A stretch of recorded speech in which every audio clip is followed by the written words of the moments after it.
Kita akan kembali kepada firman Tuhan yang sudah kita baca bersama-sama tadi di dalam 1 Korintus pasal 13 ayat 1 sampai dengan ayat 13. Dan saya akan membaca firman Tuhan di dalam Galatia 5 ayat 22 sampai ayat 23, karena tema kita pada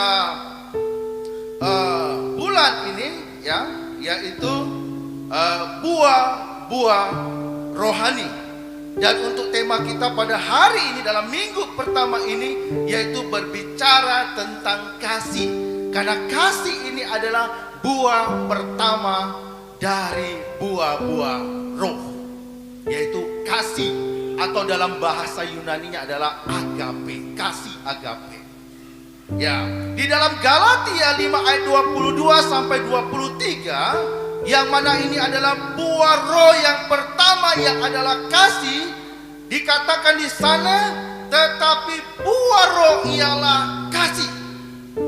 Setelah kasih disusul sukacita, damai sejahtera, kesabaran, kemurahan, kebaikan, kesetiaan, kelemah lembutan, penguasaan diri. Tidak ada hukum yang menentang hal-hal ini. Wah, ini luar biasa sekali.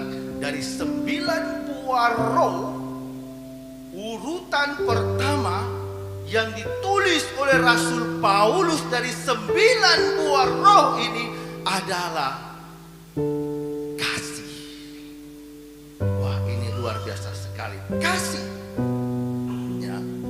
Jadi ada 4 macam kasih.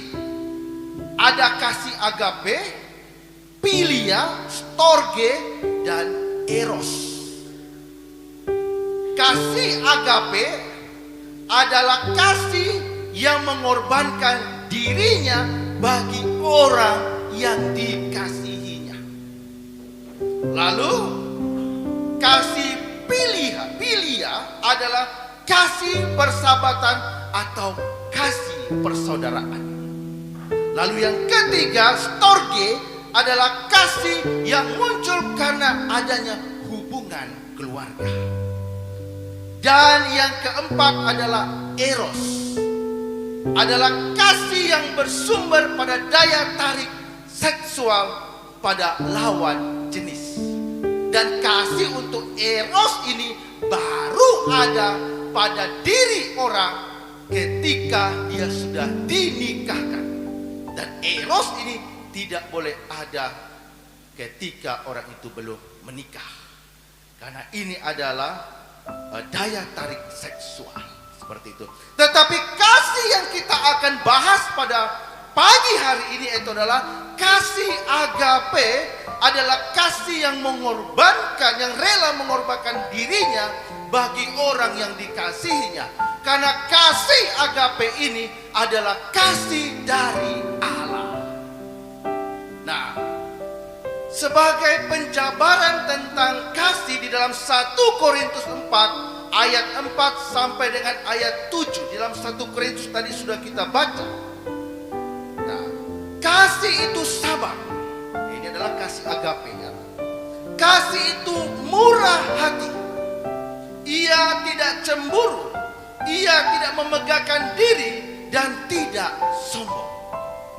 Ia tidak melakukan yang tidak sopan dan tidak mencari keuntungan diri sendiri. Ia tidak pemarah dan tidak menyimpan kesalahan orang lain. Berarti tidak ada dendam di sana. Tidak boleh menyimpan kepahitan kepada sesamanya.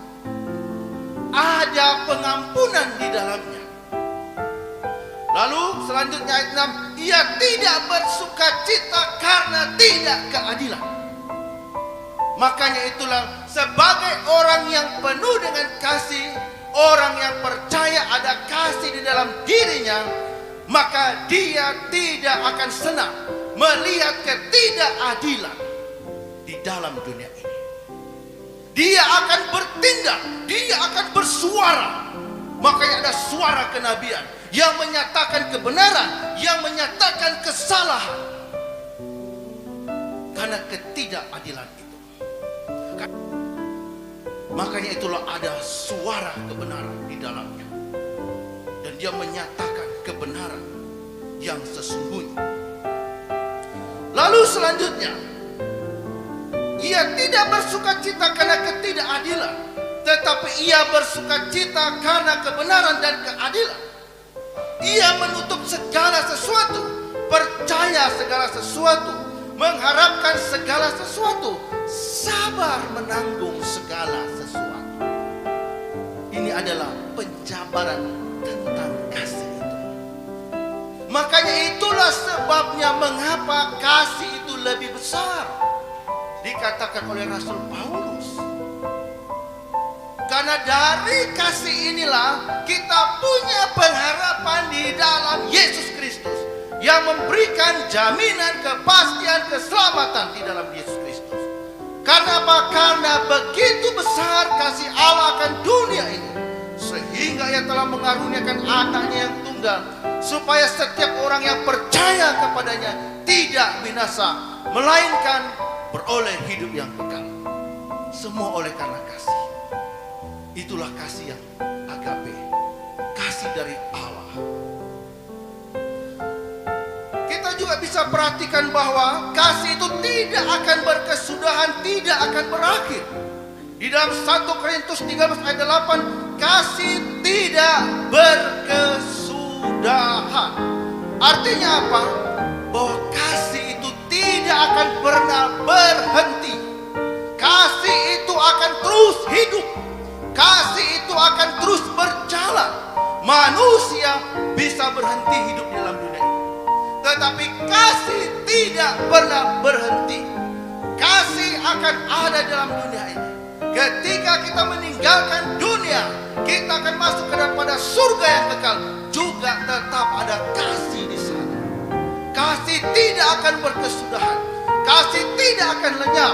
Kasih itu terus ada, terus hidup di dalam kehidupan kita. Nubuat akan berakhir, bahasa roh akan berhenti, pengetahuan akan lenyap. Semuanya akan lenyap. Pengetahuan, kecerdasan kita, ya, intelektual kita, kemampuan kita, kekayaan kita, semuanya akan berakhir. Tetapi kasih tidak akan pernah berkesudahan. Wah, ini luar biasa sekali. Itulah sebabnya kasih harus ada di dalam diri kita. Sebagai orang yang percaya, sebagai orang yang telah menerima Yesus sebagai Tuhan dan Juru Selamatnya secara pribadi, maka kasih itu harus ada di dalam diri orang percaya. Kasih juga harus ada di dalam keluarga kita.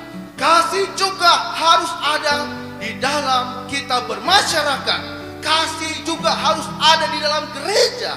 Kasih juga harus ada di tengah-tengah sesama kita. Kenapa? Karena dengan kasih inilah semuanya akan menjadi baik. Semuanya yang tadinya menjadi kacau balau, yang tadinya ada dendam, kemarahan, kedengkian, iri hati, dengan kasih itu maka lenyaplah semuanya itu. Kenapa? Karena kasih itu ada damai sejahtera di dalamnya. Kalau di dalam keluarga tidak ada kasih di dalamnya, maka apa yang akan terjadi? Kehidupan dalam rumah tangga akan kacau balau karena tidak ada kasih di dalamnya. Mengapa ada terjadi perceraian kepada orang-orang Kristen? Karena tidak ada kasih di dalamnya.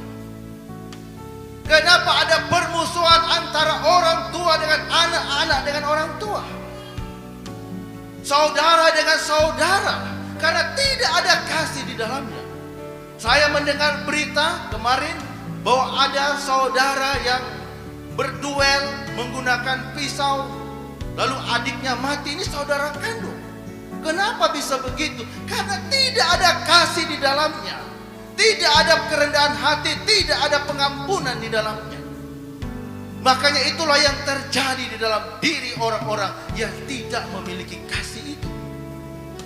Karena kasih Allah ini adalah sifatnya kekal. Kasih ini adalah kekal, dia tidak akan berkesudahan dan tidak akan mati. ini terus bertumbuh di dalam kehidupan orang-orang yang percaya Yesus.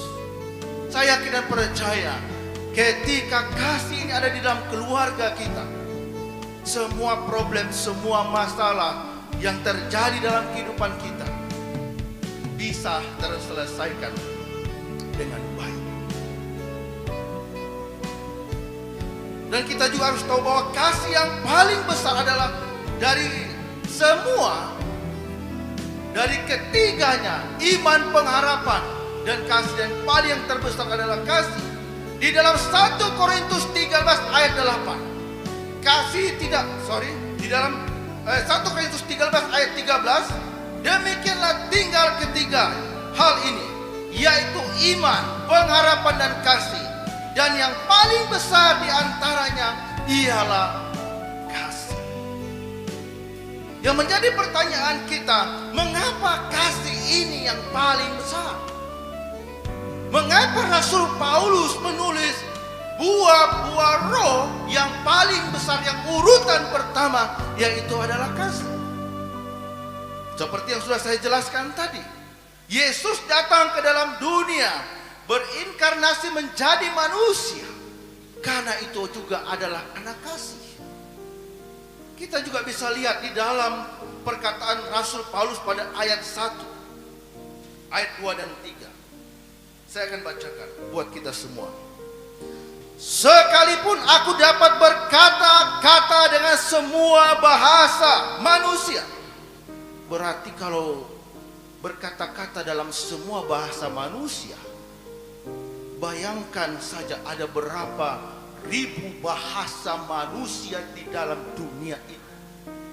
Walaupun kita mampu bisa mahir dalam semua bahasa yang ada di dalam dunia ini, bahkan kita bisa bahasa malaikat, tetapi jika aku tidak mempunyai kasih, aku sama dengan gong yang berkumandang dan canang yang gemerincing, berarti tidak ada gunanya. Di ayat kedua, sekalipun aku mempunyai karunia untuk bernubuat, dan aku mengetahui segala rahasia dan memiliki seluruh pengetahuan, dan sekalipun aku memiliki iman yang sempurna untuk memindahkan gunung. Wah, ini bisa memindahkan gunung ini. Berarti iman yang betul-betul sempurna. Gunung saja bisa dipindahkan. Tetapi selanjutnya apa yang dikatakan oleh Rasul Paulus? Tetapi jika aku tidak mempunyai kasih, aku sama sekali tidak berguna. Tidak ada gunanya. Walaupun kita sekarang ini cerdas, kita pintar, kita hebat, apa segala yang bisa kita buat, kalau kita tidak memiliki dasar kasih untuk melakukan semuanya itu, maka semuanya tidak ada gunanya.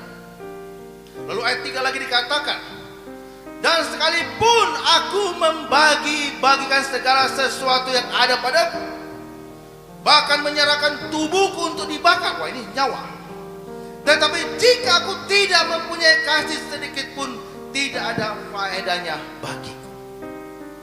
Wah, ini luar biasa sekali perkataan Rasul Paulus ini.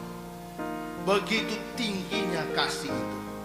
Bahkan walaupun kita mengorbankan nyawa kita sekalipun, kalau di dalam diri kita tidak ada kasih, semuanya akan sia-sia.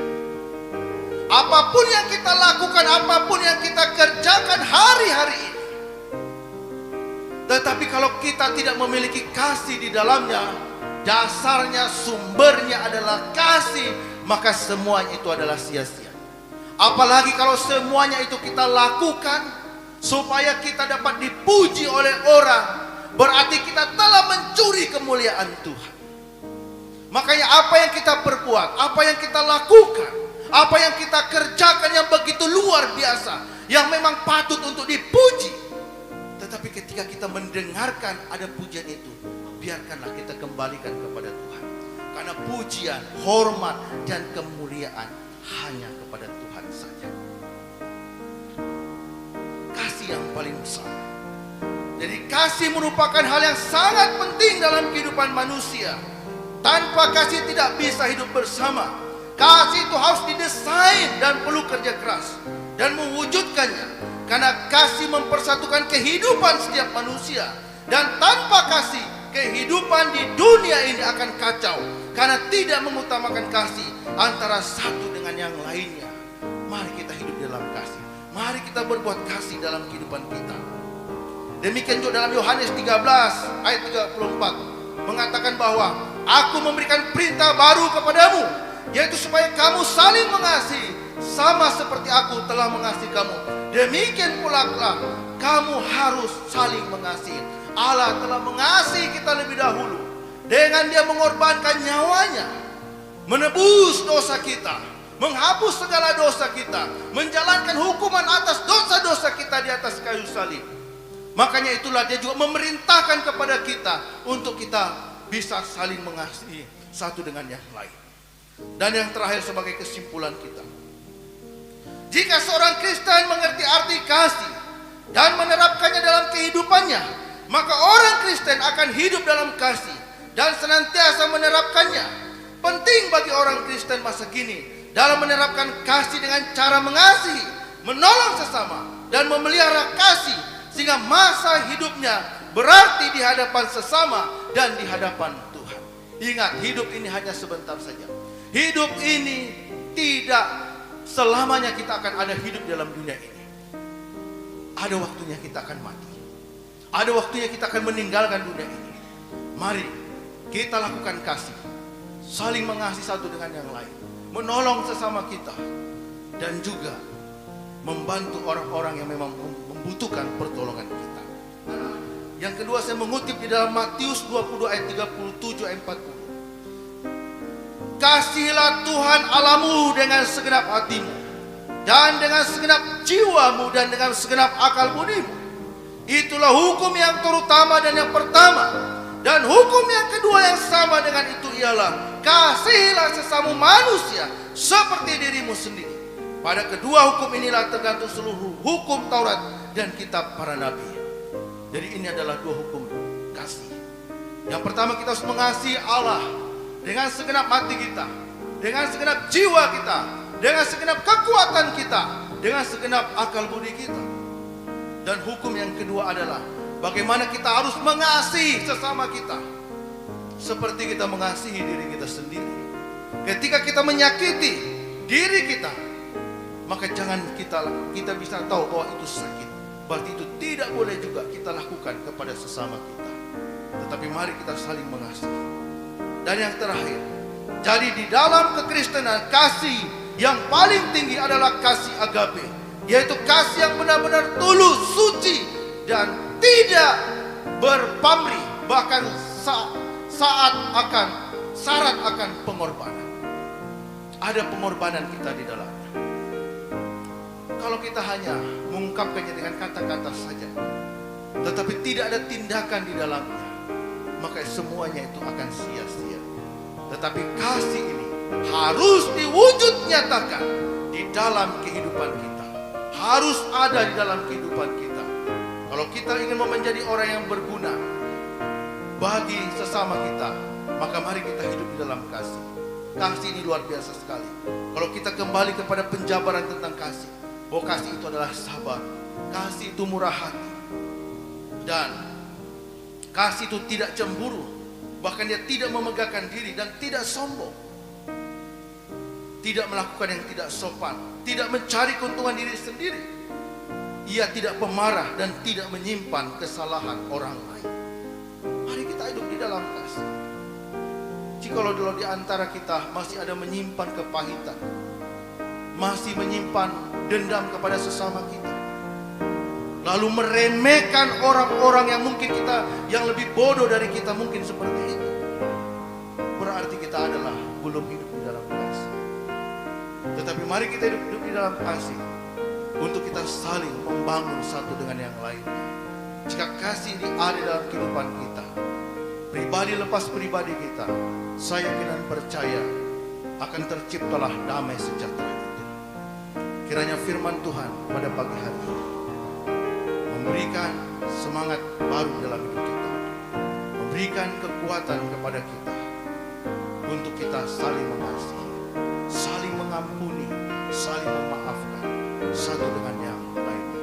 Karena kasih itu berasal dari Tuhan, dan kita Tuhan, bahwa kita harus saling mengasihi, karena Allah telah lebih dahulu mengasihi kita. Tuhan Yesus memberkati. Mari kita berdoa. Tuhan Allah Bapa di dalam surga, Tuhan yang kami sembah dalam anak-Mu Yesus Kristus, Tuhan dan Juru Selamat kami yang hidup. Tuhan Allah Bapa di dalam surga, kami mohon kepadamu ya Tuhan, sekiranya dalam kehidupan kami ini ya Tuhan, kami lalai dalam melakukan kasih ya Tuhan, ampuni kami ya Tuhan.